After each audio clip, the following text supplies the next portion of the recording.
আসসালামু আলাইকুম রহমতুল্লাহ বারাকাত। দেশে দেশে বাইরে যে যেখানে আছেন আশা করি আলহামদুলিল্লাহ ভালো আছেন। আমি একটা জিনিস বুঝতে পারতেছি না, আসলে মানুষ মানুষ আসলে শিশু বাচ্চার মতো হয়ে আছে।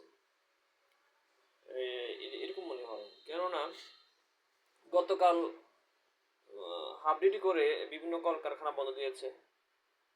মানুষ মনে হচ্ছে কি এই সব শেষ, মানে আগামী মানে গতকালকে মনে করছে যে আজকে ঈদ হয়ে যাবে। এটার একটা কথা, একটা কথা হলো মনে হচ্ছে ঈদেই শেষ জীবনে কেমত হয়ে যাবে। এরপরে মানে ঈদের পরের দিন কেমত হয়ে যাবে, তাকে বার যেতে হবে। একজনের চলন্তি ট্রেনে উঠছে, ঝুলতেছে, বাকি লোকগুলো তাকায় আছে, ট্রেনও বন্ধ করার কথা বলতেছে না। ট্রেনে তো বন্ধ করার সিকেল টানতে পারে, এরপরে বিভিন্ন মাস্টার আছে ট্রেনের ইয়েতে, মাস্টারদেরকে বলতে পারে, তাও বলে না। মানে মানুষ মরে যাক, মানে বেকুব কি পরিমাণ। আরটা হলো কি, যা লঞ্চ ঘাটে দুজন অলরেডি মারা গেছে, একজন মুমূর্ষু অবস্থায় আছে, উঠে দিছে।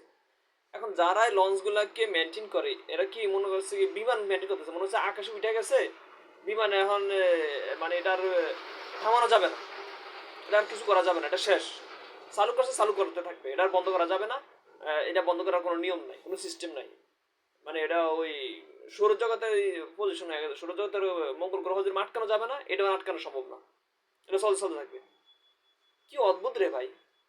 লঞ্চ স্টার্ট করছে, সমস্যা কি? একটা মানুষ দৌড়াদৌড়ি করে উঠতেছে, লঞ্চ বন্ধ করে দেখ, লঞ্চ আবার ঘাটে নিয়ে আসুক। একটা মানুষের লেগে লঞ্চ দাঁড়ালে ঘাটে নিয়ে আসবে, ওই লঞ্চ ঘাটে আইলে তারপর ওকে নিয়ে যাবে।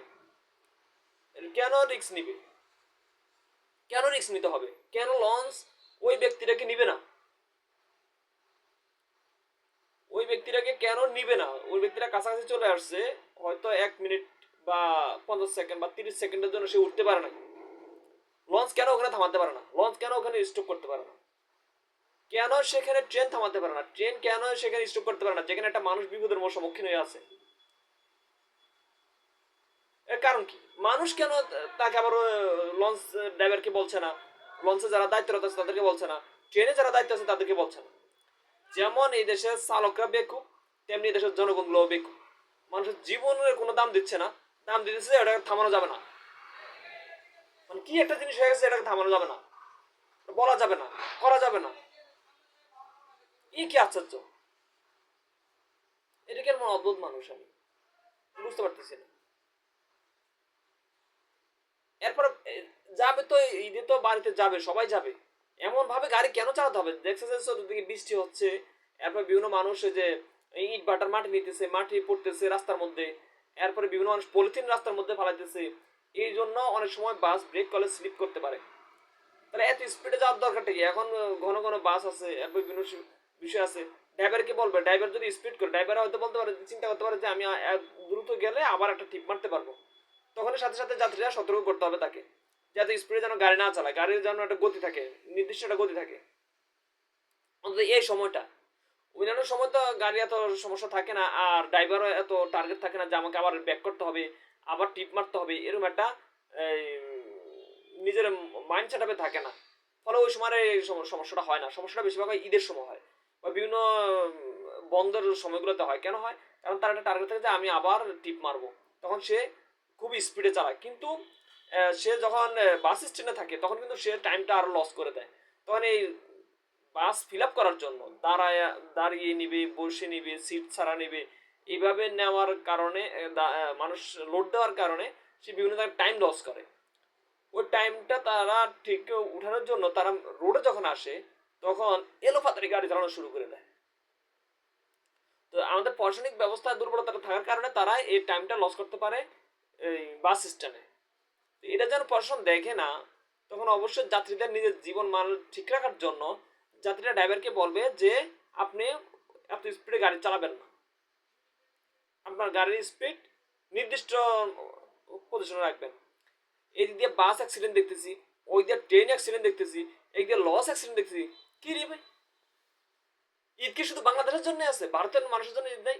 আরে আমরা হিন্দু, বৌদ্ধ, খ্রিস্টান, নাসারা, ইহুদি মিলে আমার 40 লাখ মানুষ হবো, 40 কোটি মানুষ হবে মাত্র। আর ভারতে 40 কোটি মুসলমানই আছে, 150 কোটি হবো তারা মানুষ ভারতের মধ্যে। আমার মনে হয় না ভারতে ঈদ উপলক্ষে বা পুজো উপলক্ষে এত মানুষ মারা যায় দুর্ঘটনায়। মুসলমান এত বেকুব হয় কিভাবে? মানুষ এত বেকুব হয় কিভাবে? এগুলো কি? মানে ঈদ হয়েছে না কি হয়েছে, মানে মানে পাগল হয়ে গেছে গিয়া। ঈদ কি শুধু বাংলাদেশের জন্য আসছে? সারা পৃথিবীর জন্য ঈদ। আমেরিকাতে 2000 মসজিদ আছে শুধু মুসলমানদের নামাজ পড়ার জন্য। চীনে লক্ষ কোটি কোটি মুসলমান আছে, তারা তো এরকম করছে না। বাংলাদেশে মুসলমান এরকম করতেছে কেন? এগুলো এত অপদার্থ তৈরি করছে কিভাবে সরকার প্রশাসন?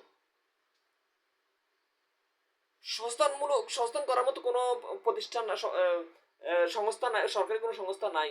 এবং শিশু পালনের যে পরামর্শগুলো দিবে সেরকম কোনো সংস্থান নাই। এরপরে পশুপালন কিভাবে করবে সেরকম সংস্থান নাই। এরপরে ওই কি যুব উন্নয়ন প্রশিক্ষণ দিয়ে রাখছে। যুব উন্নয়ন প্রশিক্ষণ এগুলো হলো এই মানে প্রতিবন্ধী প্রতিবন্ধী যুব উন্নয়ন প্রশিক্ষণ। ওরা অফিসে বসে থাকে, ওদের কাছে যেতে হবে।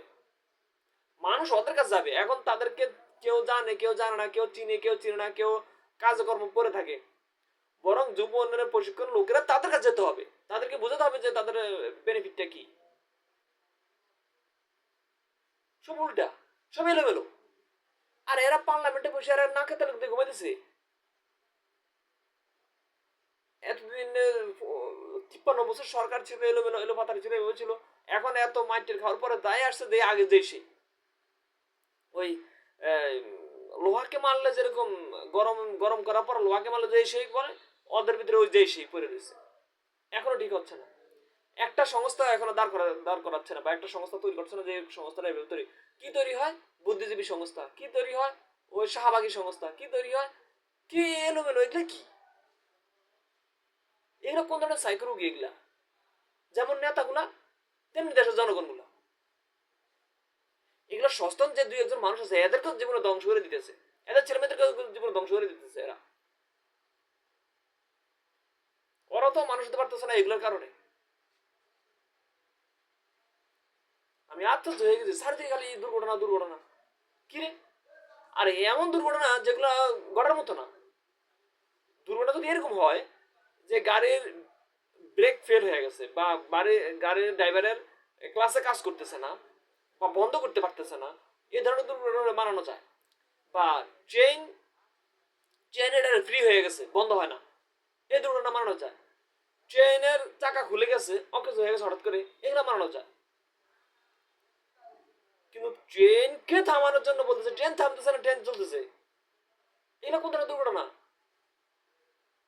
ওরা দেখতেছে, ভিডিও করতেছে যে দুইটা জাহাজ লঞ্চের মাঝখানে মানুষ পড়ে গেছে, লঞ্চ থামাইতেছে না। চতুর্দিকে দেখতেছে রাস্তাঘাট ভিজা, কাদা মাটি। বাংলাদেশের রাস্তাঘাটের ভিতরে মানুষে ময়লা আবর্জনা ফালাইতেছে। আমি দেখছি এই যে এখানে গাজীপুরের এখানে এই চন্দ্রা থেকে চৌরাস্তা, গাজীপুর চৌরাস্তার এখানে যে একটা যানজট সৃষ্টি হয়েছিল, এখানে মাত্র 1 ঘন্টা থেকে 1.5 ঘন্টা যানজট সৃষ্টি ছিল। মানুষ এত পরিমাণ নোংরা রাস্তার ভিতরে ফালাইছে, ভাষায় প্রকাশ করার মতো না। যেমন পলিথিন, তেমনি খাবার উচ্ছিষ্ট, এবং তেমনি বোতল। এত পরিমাণ নোংরা করছে মানুষ। বাসের ড্রাইভাররাও কিছু বলতেছে না, এরপরে মানুষ ওইভাবে সচেতন হতেছে না। এরপরে বাসের মধ্যে কোনো ব্যবস্থাপত্রও নাই। সরকারি কর্মকর্তা দেখতেছে না, বাসের ভিতরে নাই টয়লেট, নাই আগুন নিয়ন্ত্রণের যন্ত্রপাতি, নাই প্রাথমিক ট্রিটমেন্টের কোনো বন্দোবস্তের জিনিসপত্র, নাই কোনো ডাস্টবিন, ময়লা ফেলার মতো কোনো জায়গা। এরপর বাসগুলো ঠিকমতো ধোয় না। এরপর বাসের সিটগুলো দিয়ে রাখছে, যেখানে দিবে র্যাকসিন সেখানে দিয়ে রাখছে কাপড়। এগুলাতে বছর বছরে কাপড় এগুলোকে আরো পরিষ্কার করে না, কারণ এগুলোতে একসাথে সেট করা, সিটের সাথে পরিষ্কার করে না। এই ধরনের অপদার্থ দিয়ে দেশ ভরা। ধ্বংস হইবি তোরা বেটা, পাগল ছাগল। তোরা আমাদেরকে ধ্বংস করে দিবি। আল্লাহ মাফ করুক, আল্লাহ হেফাজত করুক। যদি এই দেশ ঠিক না হয়, আল্লাহ যাতে অন্য দেশে যাওয়ার তৌফিক দেয়। আর নয় দেশটা মানুষগুলো ঠিক করুক।